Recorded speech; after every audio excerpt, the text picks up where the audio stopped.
Welcome back to the channel, guys. Today we're going to do another video on a portion of my Minuteman loadout, and this one is going to be the rucksack. You've seen the assault pack. You'll notice a lot of similarities here and some differences, but mainly you're taking an overnighter to 24 hours bag and beefing it up to 72 hours or more if necessary. So we're just going to go ahead and jump right in it, and I'm going to break down everything that's in this pack and make a few notes of things that are in this pack as well. So stay tuned and thank you for watching.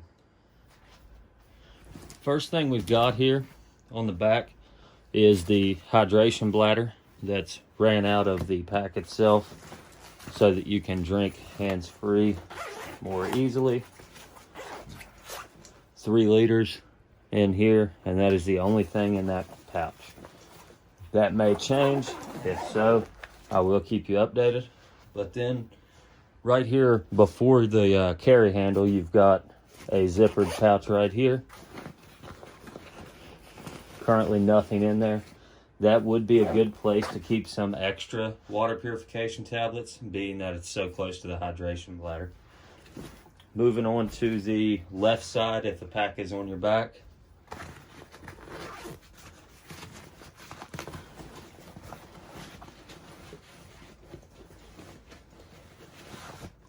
that is an empty pouch as well. There's nothing wrong with having empty zippered pouches on your pack. It doesn't have to be packed as absolutely tight as you can get it, because that's a good place to retain empty magazines after a firefight or whatever it may be, or spare water bottles, just mission specific type things that you don't always keep in your packs. Like I've got a few things for rappelling that I could shove in there.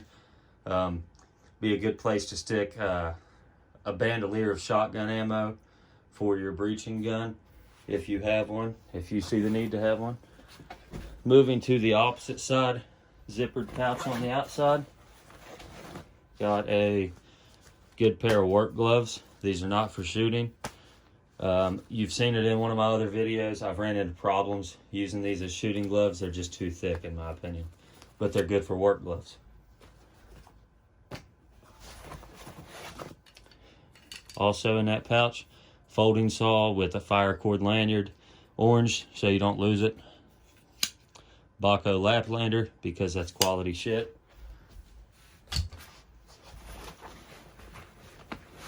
And that's the only thing in that zippered pouch.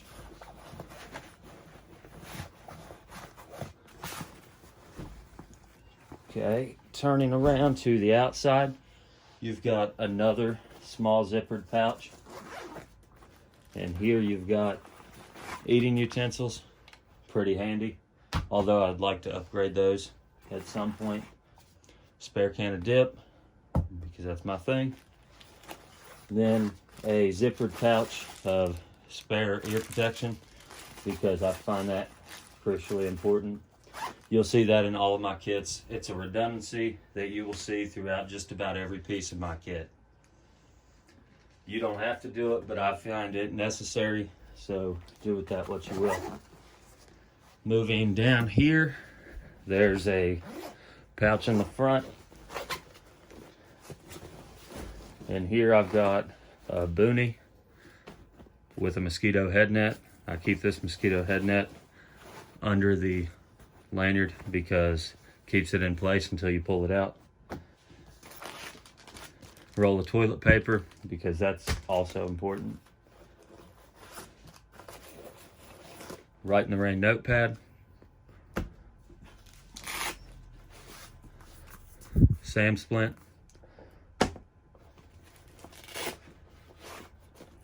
Gun cleaning kit because that's important, and if you don't have lube or some type of solvent in there, why do you bother?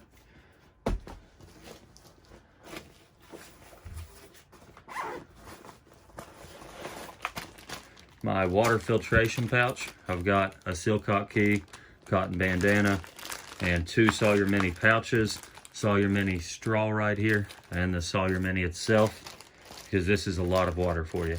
And I keep these little indexed cards in there because not only does it tell me at a moment's glance what's in there. It can also be improvised fire tender if the need arises.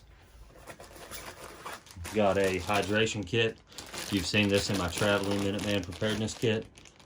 Got Aquaphor, toothbrush, toothpaste, floss, soap, shampoo, whatever it needs to be, wet wipes, 3 of these expandable towels. They're more like washcloths. If you get them wet, they expand, and I find that to be handy. Nail clippers, because hangnails are pretty inconvenient in the woods or in the field or wherever you may be.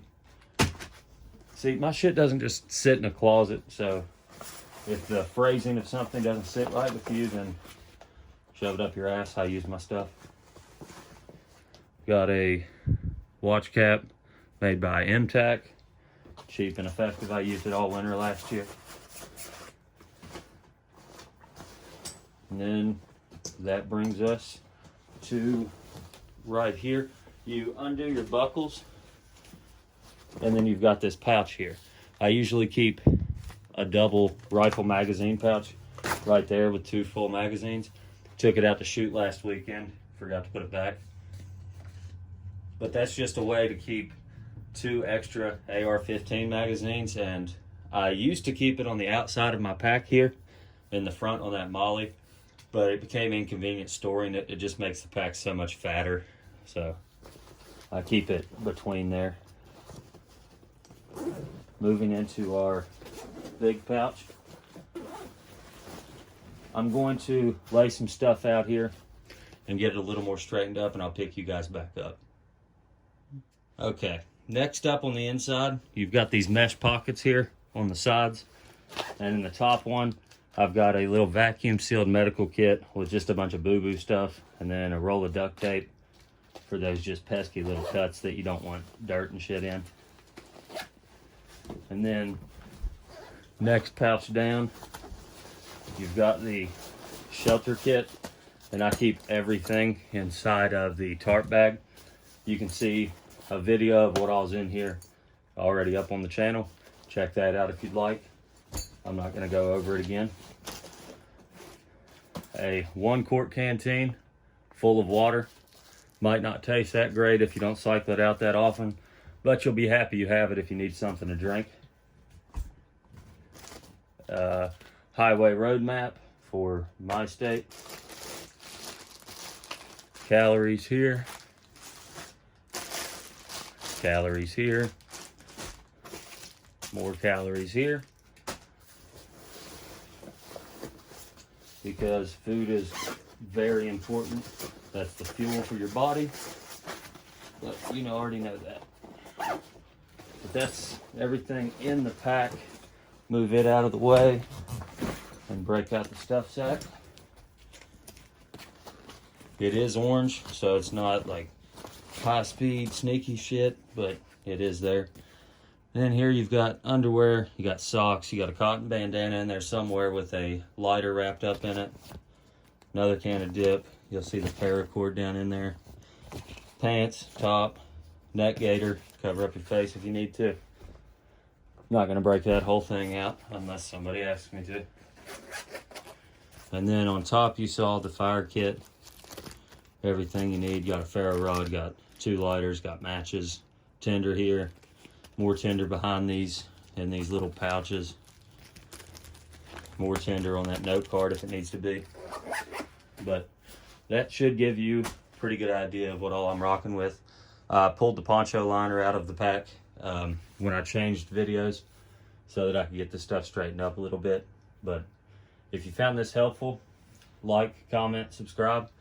Tell a friend about the channel. If you do things a little bit differently, let me know in the comments section below.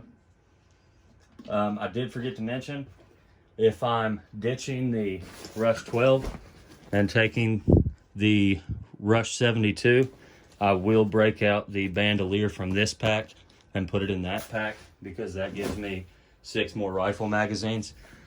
So I figure if I have time to make a conscious decision between which pack to take, I also have time to swap a couple things around, but I don't want to have a completely empty pack to just shove shit into as well. Like, this is good to go how it is, but if I have the time, I can shove 6 more magazines in there, and that gives me 8 magazines with this pack alone.